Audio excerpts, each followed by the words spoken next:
Hello, everyone. This is David on Rainbow Wisdom.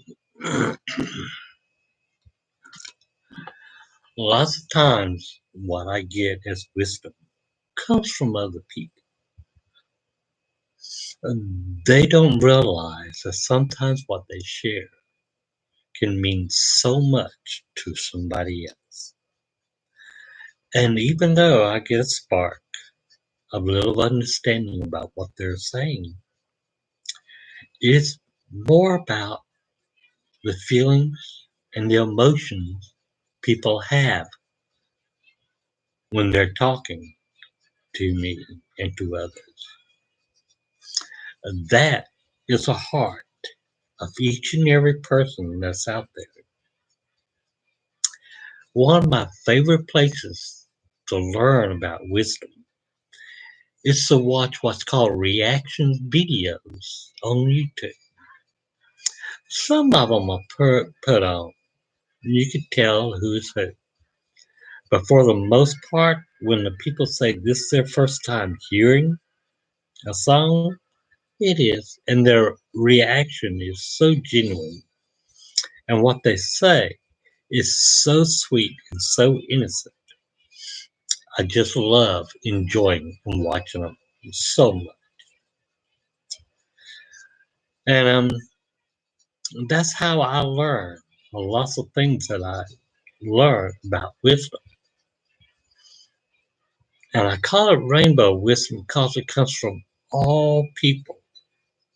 Everyone tells me and lets me know things. So it's not just my wisdom, it's wisdom from all around the world. Everybody hears it. I listen and I learn. And I really hope that you do too. Right now, I'm going live because I think that people can really enjoy talking and listening to others as much as I listen and like to talk to others. And I don't like to ask for you to subscribe, to hit the like and notification button. You know, I leave that up to you. If you want to like me or subscribe to me, that's up to you. This ain't about a popularity contest. I'm not worried about being popular. I'm not worried about anything in the world because I figured out a long time ago all that I worry about is for nothing. It doesn't do me good, doesn't do anybody good. I've watched people say, well, if they did this or they did that, they'd have a better life. And I've heard from all class of life, from the poorest of people to the richest of people. Well, if I did this and did that, well, it's not a matter of what you do. It's a matter of how you feel. You know, when I wake up in the morning, I splash water on my face, wash my face, my head, and everything. And then I take 5 minutes, just 5 minutes, to look in the mirror and say something positive about myself. That sets me on a track of feeling good for the rest of the day. Even if it's just a little thing, like, okay, you got up out of bed today, and that's a good thing, David. Or, look at there, your face is wet. You dry it off and smile. It's saying something good and positive about yourself. That lets me feel good. But that's all that I do. Whatever's going to be, it's going to be. I've read a lots of books and everything, and one of the great wisdoms that I have has come from the Bible. And it talks about if you have faith enough, you can say to the mountain, cast thyself into the sea, and it shall be done. Or if you have faith enough and you say to the camel to pass through the eye of a needle, the camel shall pass through the eye of the needle. But the true moral of the story and the wisdom of it is to have faith enough to know you don't need to ask for anything, because what is in the will happen. And all you're asking, all you're begging, and all you're pleading, no matter how much faith you have, to say to the mountain to cast thyself into the sea, you're not leaving it up to that in which you love, trust, and believe and have faith in. Because when you take it to that level that you truly believe, trust, and know, you don't need to ask. You don't need to do. You just know that that will be done. I've heard so many people say that if only they could do this, that they could make their life better. No, their life would be the same. You know, I keep saying because you don't know. But if you take a poor person and give them the money enough to live on to where they haven't got to work no more or do anything anymore, their life becomes sad until they learn that they haven't got to worry. Because while they get the money, they'll worry about losing it. When they didn't have it, they didn't worry about it. They just wanted more of it. But they lived their life happily the way it was. I think it was Rockefeller who said that in all of his life, the happiest people he's ever seen were people that had nothing to live to gain or didn't have money to live on, but yet they were out able to have a good time, party, sing, dance, laugh, enjoy themselves. And he said that was true happiness. Because for the rich man, they had to have somebody to help them in everything, to keep their money, to keep their place up, to keep them clothed and fed and bathed and all. And they had to pay these people. Then after they had to start paying these people, they had to make more money so they can keep paying them. And more money they have, more people they need. He says it goes on and on. But for the poor people, no. They just enjoy life the way it is. Very simple, very sweet. And you need to understand that being poor doesn't mean you can't be happy. On the contrary, most of the poor people that I know are very happy. Are they content? Not always. There's some of the ones who keep saying that. I wish I could do this and do that. Just like that. And they know they can't. Well, that's the problem. People keep trying to do stuff. And when you get faith enough, you know you don't need to do anything. You need to just be happy. You need to feel love. First with yourself, then with others. If you're not feeling love with yourself, how can you feel love with others? And that's a sad part. And people say they like to listen to their music, which I'm listening to. You can hear in the background. It relaxes me and helps me out. In all things that I say and do, I'm always having them sung in my heart. And sometimes I get those silly little tunes in my head that I can't get rid of. I'll hum the same one over and over and over, but I don't even worry about that anymore. Even though it gets to be obsessive and kind of annoying, I just let it be. I'm happy. When I was growing up, I learned to use music as my way to calm myself. I first learned to play guitar, then I learned to sing, then I learned to play a piano, and I can still do both somewhat. Not the best in the world, but not the worst in the world.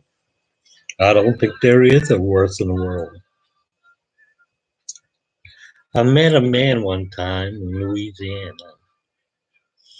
and he was playing the guitar, and I was watching him, and I could tell that he had never learned anything about the guitar, but yet what he was doing made it sound beautiful, very wonderful. Some of it was boogie, some of it was jazz, some of it was just soul, but he didn't hold the guitar like others, and he didn't strum the guitar. He slapped at it. And he poked at it with his fingers like a typewriter here and there, or took his hands and slapped on one part while poking his fingers at other parts. And he did different ways. And it was beautiful. But this is what he knew about it. Basic knowledge about sound and how good it can feel and the way he liked it to sound. Then he added words and things. I think there's been the people write songs about him. They may have changed his name, but I'm pretty sure everybody heard of him because they called him Slapstick. The people around called him that. I think the songs they wrote about him was called Johnny Be Good. You know, this guy was beautiful in what he did. There's another singer out there that, even though he's pretty famous, I got to see him later in his life and his true enjoyment. It wasn't about the crowds or making big money. It was the smiles that he got.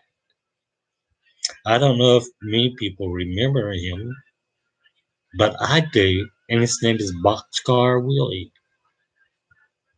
He loved to play the guitar. He loved to sing, and he loved to bring the music to the mass and to a lots of people. But what he loved most is watching the children enjoy what he did. Watching them dance, watching them sing along with the songs that he did.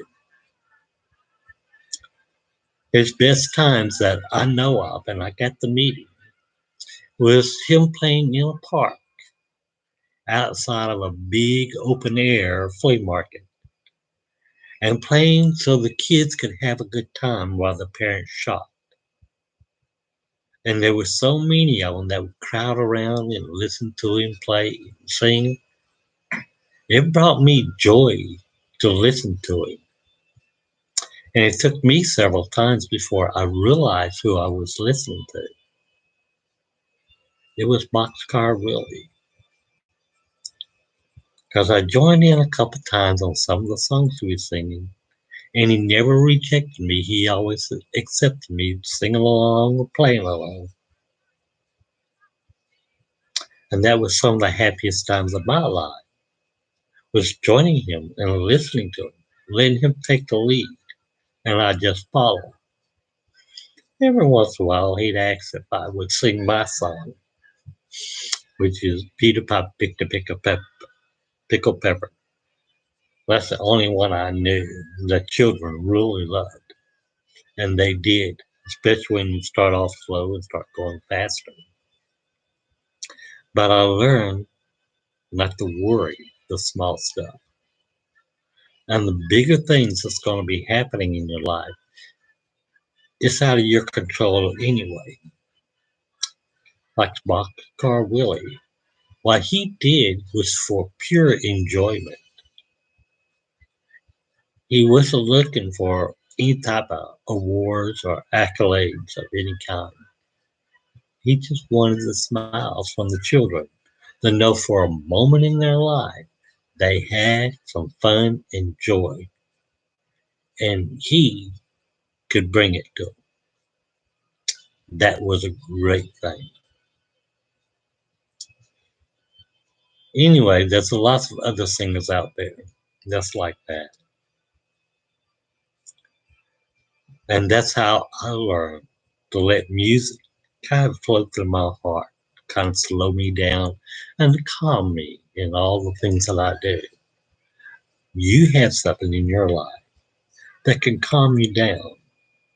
You've learned this from a child. Even now, you know what you can do to really calm you down.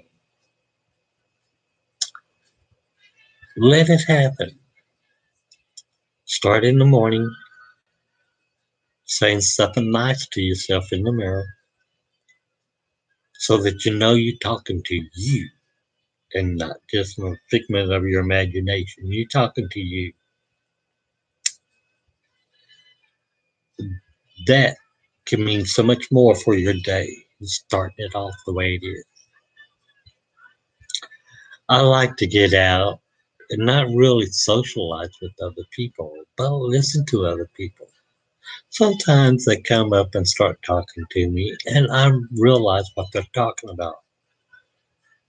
And instead of being negative with them or encouraging encouraging them in a negative way of thinking, I listen to them because I know that's the best thing that I can do. Everybody wants to be heard. Just somebody to listen to them. Well, that's the best I can do. I'm not really that wise because if I was, I wouldn't be here.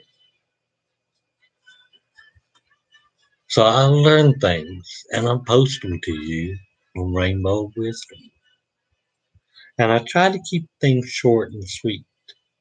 And this, when I post it, will go into my stream of Rainbow Wisdom, just like so many things else. Some of the things that I do on YouTube is meant to get a laugh. Some of them are for educational, because it's things that I've learned that I think that you can learn too. And I leave it up to you to find the answers, like I have. Because when you search for the answers yourself, you learn better and faster. But then again, I'm not pushing this to get likes and subscriptions. And I'm not worried about that. So many out there is doing that to you already. I'm not going to add that to you.